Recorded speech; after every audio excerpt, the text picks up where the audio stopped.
naikkan tanah. Tanah digunakan untuk baiki jalan. Nanti dia kering, kita akan ratakan untuk baiki jalan. Sambil-sambil bersihkan parit. Tanah digunakan untuk baiki jalan. Nanti bila kering, kita stok atas darat dulu. Semak-semak akan masuk ke dalam parit balik.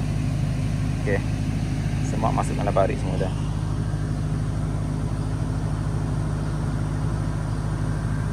Ya, alhamdulillah bersih. Nanti tanah ni akan bila tunggu dia kering, dia akan semula. Ikan lagi.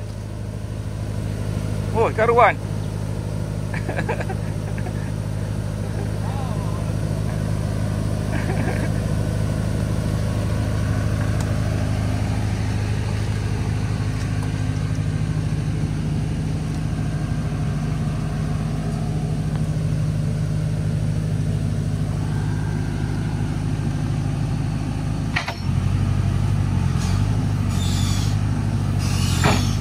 Ni dia pakai sehur dia pakai sehur cik lah. Dia nampak slow tapi steady.